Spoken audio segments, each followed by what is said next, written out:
All right, hello everyone. It's great to be here. First time for me actually in Groningen, so I'm very excited to be here. Well, today I'm going to talk about AI, the impact of AI on software engineering, and how you can make sure to stay relevant in this age of AI. Now, I'm sure you've all heard the buzz about AI in the past few years. If you haven't, I would be impressed. But ever since ChatGPT came out in 2022, people started saying developers are going to lose their jobs. And the models have come quite a long way in the past 3 years. Even the mainstream media are now talking about vibe coding, so surely there's something going on. But I've noticed this is quite a dividing topic. I see a big spectrum with people on the pro AI side, people that are very bullish about AI, that think that AI can do all these great and magical things, and surely software developers will not be needed anytime soon now. And on the other end of the spectrum, I see a lot of people who are very skeptical, much more skeptical about AI haters even. Now let's see if we can get a feel for the spectrum here in the room.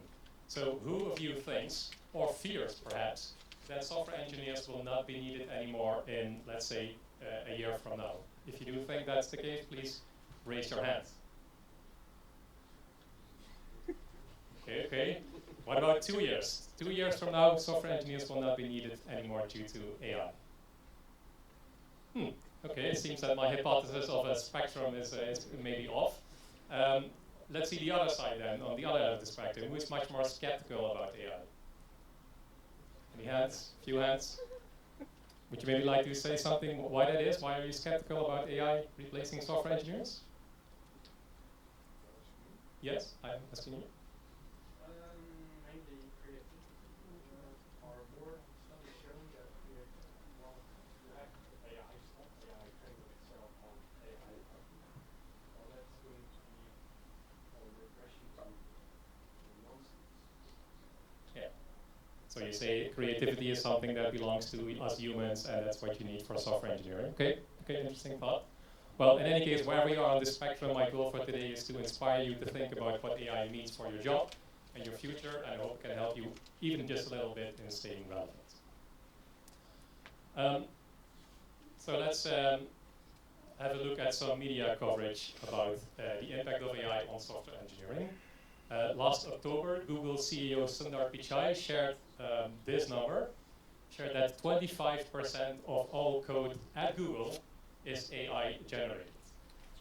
And let me put this into context for you. That means that 100 million lines of code just at Google are already produced by AI. Now that's a huge, huge number, right? And if you should believe this number or not, I leave that up to you. But even if it were half true, that's still quite impressive. Now I haven't been able to find any more recent numbers, so maybe it's more now or it's less, I'm not sure. But in any case, it seems that already at Google, the impact of AI on software engineering is quite large. Now we also have, for example, the NVIDIA CEO saying that we shouldn't teach children how to code anymore. We should leave that up to AI. We have reputable newspapers like the New York Times that say it's the end of computer programming as we know it. And then we have this guy. Who recognizes these people? Yeah, who are these? Mark Zuck, and the other guy? Joe Rogan, exactly. So this was Mark Zuckerberg. I think this was in January. And Mark Zuckerberg said that he expects that Meta will have a sort of mid-level engineer that can write code at Meta this year still. So I guess the question really is, how do you make sure to stay relevant in this age of AI? I will dive into this in a second, but first let me briefly introduce myself. My name is Pascal Widdershoven. I'm a software engineer and architect. I've been in the industry for about 20 years. I work at Capisa. I'm the CTO there. We help businesses develop digital business models and digital products and turn data into profits. And as a CTO, it's my job to look at the future and make sure that we as a company stay relevant and that we adapt to changing market needs. So naturally, the question, what does AI mean for software engineering, is a question I get a lot. And I've noticed that a lot of people are starting to get a little bit worried, which is what inspired me to give this talk. Now let's dive in. So I'm going to talk about, or I want to talk about 4 main points today. So first, I want to start with what is software engineering. And this might sound strange, given that probably most of you here in the room are software engineers, or at least have something to do with software engineering. But I've noticed that there are wildly different views about what the job of a software engineer is. So that's why I want to talk about this first. Second, I want to show you what you can already do with AI for software engineering today. This is the most dangerous part of the talk for me, because this stuff changes so fast. I mean, not even Python build tools come out so quickly, right? But in any case, these are things that you can already apply to tomorrow if you haven't already. And third, I want to look at the future of software engineering with AI. And last, I will bring it all together and come back to the original question of how to stay relevant. All right, so what is software engineering? You all know the joke, I guess, of software engineering is turning a Jira ticket into code, or turning coffee into code, but not so fast. This is Sam. Sam is a software engineer. At least this is what a software engineer looks like according to ChatGPT.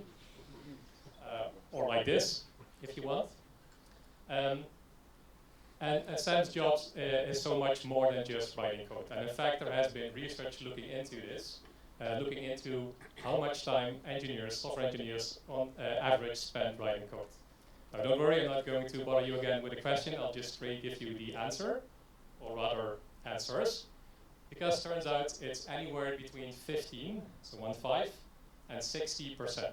So on average, software engineers spend somewhere between 15 and 60% of their time writing code.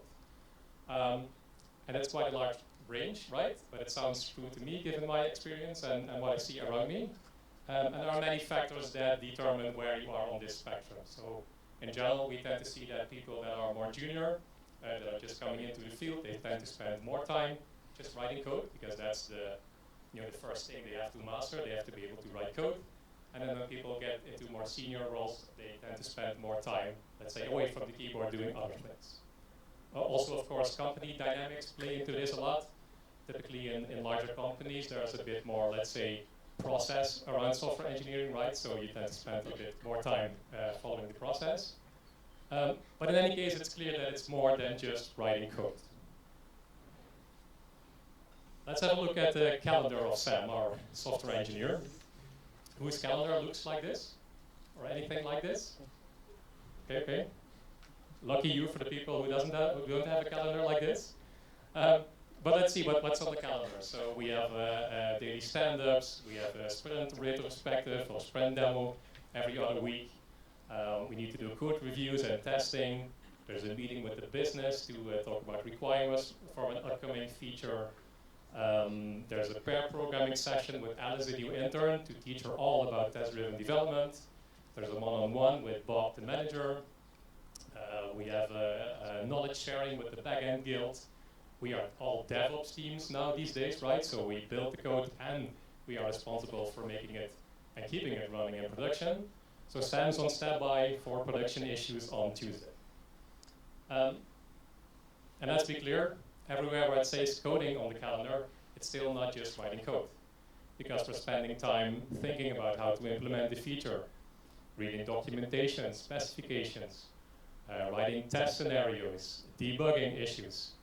The point I'm trying to make is that software engineering is so much more than just writing code. It's a very creative process, exactly as you, dear sir, mentioned. It's a very creative process and it requires many skills.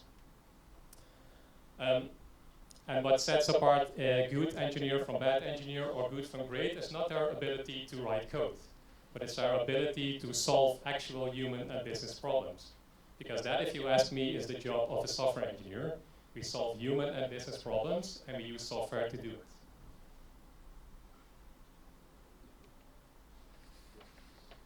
So with that out of the way, so that's, to me, that's software engineering. Let's have a look at what AI can do for software engineering already today.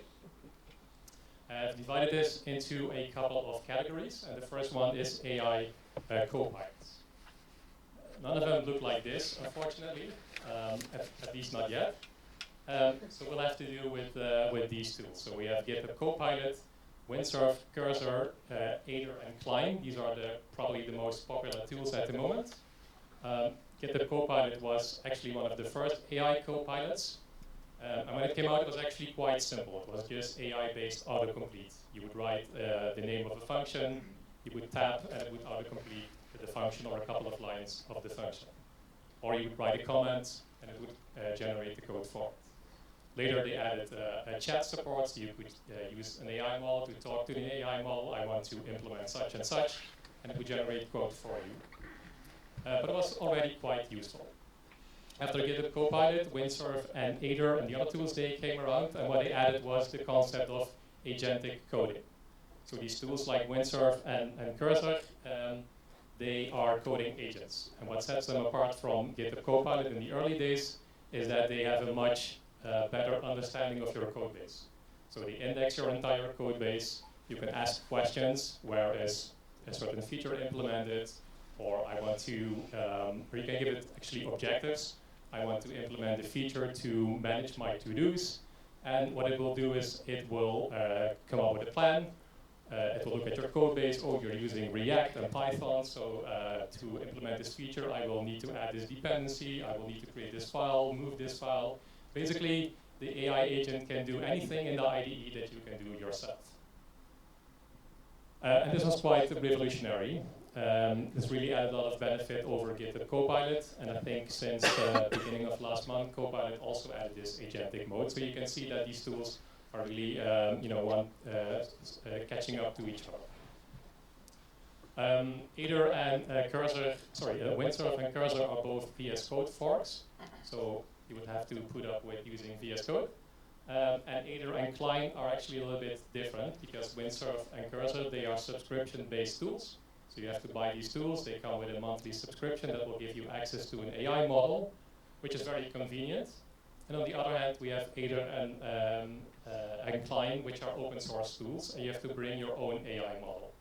It's a bit less easy because you have to bring your own model, but it's also a lot more flexible because you can use an AI model running on your own computer, for example, using Olama, or you can give it an API key to OpenAI or Claude or Gemini. So that gives you a lot of flexibility to adapt it to your own workflow. And also Aider is a command line tool, so you can basically use any editor and use Aider from the command. So these are tools you can already apply tomorrow. So indeed we went from copilots to coding agents. Now I have an example of what an AI coding agent looks like. So this is a recording of Windsurf. And what you can see here basically is a React project, and the developer is asking of the model, hey, I want to split out my CSS files and components, move them in separate directories. And you can see that the editor is looking at the code. It's identifying that there are CSS files and React files. It's going to run some terminal commands to create a directory for the components. And basically, it's going to do all that tedious work that would usually cost you a lot of work to do it by hand in a large project. You can see it also shows all the time what it's doing. So it's going to run a command. It's going to ask you to approve it, or you can configure it to auto-approve, depending on what you like. But in any case, you can see that it does all these steps for you, and you can still be in control if you want. So you can approve any diff that it makes. You can approve any command that it runs. But basically, the AI agent is in the driver's seat, and you're just pulling on the steering wheel. One more small example is of a Java project. So here you see that the developer is writing documentation for an integration test, and then it says to the model, I've just written some documentation for this integration test. Now please do it for all the other integration tests in my project. And you can see that the model is, again, looking at code base, identifying other integration tests, and then generating similar documentation to what the user did. And again, this is an example. It's not groundbreaking, but you can see how it can save you quite a lot of time, certainly on large projects. Next category is AI code reviews. There are already quite a lot of tools in this space. GitHub has added GitHub Copilot code review, I think is what it's called. And basically it means that in GitHub you can add GitHub Copilot as a reviewer on your pull request. And it will go through your pull request, and it will add review comments, just as you can see here. Now, we've been using this quite a lot at Kibisa. It's not really on the level of a human reviewing a pull request. It's more nitpicky style of comments, right? So you can see here that it makes a comment about a typo, I think. So it's not, like I said, it's not really on the level of a human yet, but it is really useful to have it already go through your code. And then as a human, you can focus on the more, architectural side of things. Does it really work? And then you can leave all the nitpick comments up to the AI bot. And I'm sure also in a year from now that the reviews will probably only get better and better. Other popular tools in this space are Sorcery. It's a SaaS tool, and CodeRabbit. But if you already have, if you're already using GitHub, then using GitHub Copilot is quite easy to do. Next one is AI chat. I was about to say good old AI chat, because of course in 2022, chat is really the thing that caused the big inception of AI. But I still find that just going to Gemini or Claude or ChatGPT in a browser provides a surprising amount of value. And I use it a lot for many, many different things. For example, when I'm working on more architecture kind of work, I use it a lot to brainstorm. I need to architect this and that. Can you give me some approaches? And of course, it's never going to be perfect, but oftentimes it gives you a lot of ideas that you can then explore further. Or I can give it a plan. I'm planning to do this and this and that. Please critically review my thinking. And it will, it's kind of like a brainstorm partner where it really helps you try to get the idea even better. Other examples are generating test cases. So for example, if you're writing user stories, you have a user story, you say, hey, this is my user story, please come up with some testing scenarios for happy and bad flows. And it can really save you a lot of time. Again, it's not just, give it to the model and be done with it. You really have to review what it's doing. But there is actually, I guess, some creativity there in the model, because sometimes it can really inspire you to think, that's a testing case that I didn't consider. So it's quite useful for that. Also, I use ChatGPT quite a lot, and Gemini actually recently. I started using Gemini more, but to generate scripts to automate like these mundane tasks. I don't know about you, but in the past I've spent more time than I dare to admit writing scripts to generate tasks. That probably would have been faster in the end if I would have done the task by hand. But now with these AI tools, they are really much faster at generating simple scripts to automate these mundane tasks. So that's just a couple of examples how you can use just a good old ChatGPT in your browser to be useful. Of course, you can also use AI to implement product features. For example, for features that in the past would require complex code, such as sentiment analysis of user-generated content, generating content. And for example, one thing I heard recently that I really liked is a customer service tool that would give the customer service agent a history of the entire communication history of this customer. So if the customer calls, they would use an LLM to basically summarize all the past phone calls, all the questions, all the information that the company has about the person that is calling, and it gives a very concise summary to the support agent. Very, very useful. Now, it is very easy to implement an LLM, because an LLM, if you use OpenAI or Claude, it's just an API. So implementing these complex features, it's no more difficult than implementing an API, and we've done that all in the past, right? A million times. But the complexity is in dealing with the fact that these are AI models. They are non-deterministic. Every time you use them or you give them the same task, the result might be different.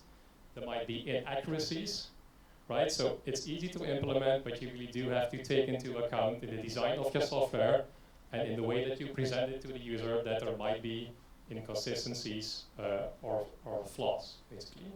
So, but it is really powerful, of course. The possibilities are endless, but you really do have to take into account how you're actually implementing it in your product. Now, this presentation would not be complete without talking about vibe coding. Like I said, vibe coding is a thing that even the mainstream media are talking about. This is something that was coined, I think, in February, and somehow caused a huge hype. And basically, for those who don't know, vibe coding is using these AI agents to build software without looking at the code. So leaning into the vibes, forgetting the code is there, and just trial and error, using the AI model to do something you want, and then look at the result, refine it, and forget about the code. Are there any vibe coders here in the room? I see a couple of hands over there. Yes? Well, I think it's a very useful approach to have, right? It's a good tool in your toolbox. If you're doing a prototype, if you're doing a proof of concept, something like that, then it can be quite fun. You can even use these speech-based tools, right, to talk to the model. So you can sit in your chair on the beach. You don't even have to use the keyboard. You're just talking to an AI model, and it will do some software engineering for you. But I don't think it's a responsible way to write actual production code. But still, it's a nice option to have.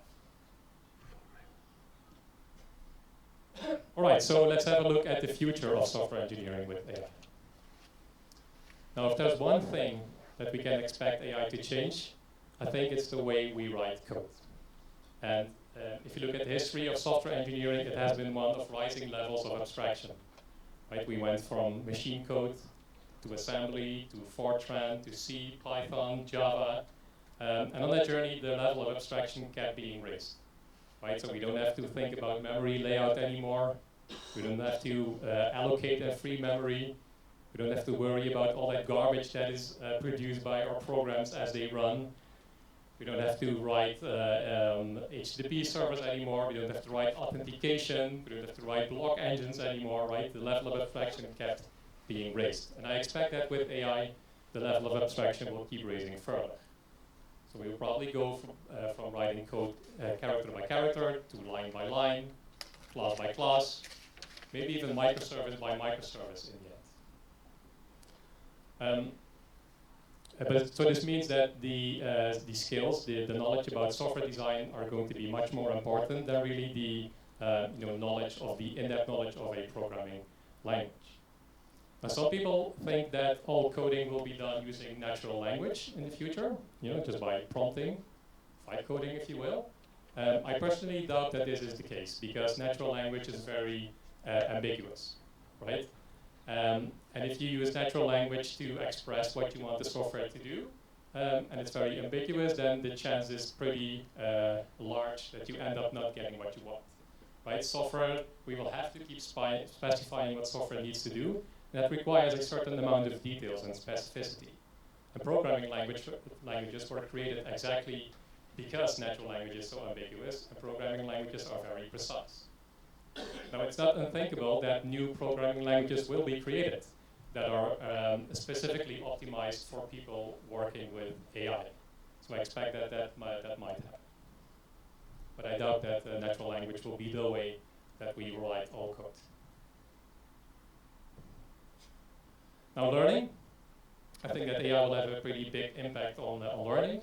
So the value of some very specific knowledge, like all the syntax of Python, or all the methods in a standard library, I think that's going to be decreasing, right?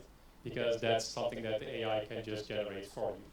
So the real skill is really going to be how are you going to express to an AI model what you want the code to look like, right? And how can you determine that what the AI has generated is right, is correct? And this poses an interesting challenge because how do we train new software engineers coming into the field if they're not writing much code anymore? How can a junior engineer learn to work with an AI model, to review AI code, if they're not writing code themselves a lot? This is something I've been talking to a few university teachers about, and that's something that they struggle to a lot. And I actually don't have the answer, but I do think that it's an interesting and important topic that we as an industry should think about. Because if companies are trying to replace junior engineers with AI, then we will have a problem in the future, right? Because then at some point there will not be any senior engineers anymore because they don't pop up out of thin air. Empathy. I think with AI generating code for us more and more, I think the need for empathy is going to increase. Because software is only as good as it can help its users in doing what they need to do. and that requires empathy. Now, I do think that there is an opportunity for us to use AI to make software even better, because if AI can help us automate a lot of the mundane tasks or mundane parts of our job, then there's an opportunity to have more time to talk to end users, to see for opportunities how we can, as software engineers, make their lives and work even better. So let's all agree that all the time that we save by using AI, we start talking to end users to help them make the software even better for them. Now, we've seen what software engineering really is. We've talked about what AI can do for software engineering already today. We've looked at the future of software engineering, and now we're back to that original question of how are you going to make sure to stay relevant. Now, my advice to you is threefold. And if there are only three things that you take away from this presentation, then please let it be this. Number one, don't panic. Software engineering is so much more than just writing code. We've seen that it's a creative process that requires many different skills, a combination of many different skills, some of which can be replicated by AI, a lot of which can't. Focus on becoming a problem solver. Like I said, use software as your tool to solve business and human problems. So focus your time and energy on learning anything and everything you can about software design, architecture, business, interact a lot with the end users of your software, and again, focus on solving their problems and use AI and software to do that. And last, embrace AI. Don't reject it. Try to use it. Try to see where it can add value to you. Use it to generate documentation. Use it to generate code. Use it to brainstorm. Anything. Just make sure that you start learning to use these tools. And don't be discouraged if it does something you didn't expect.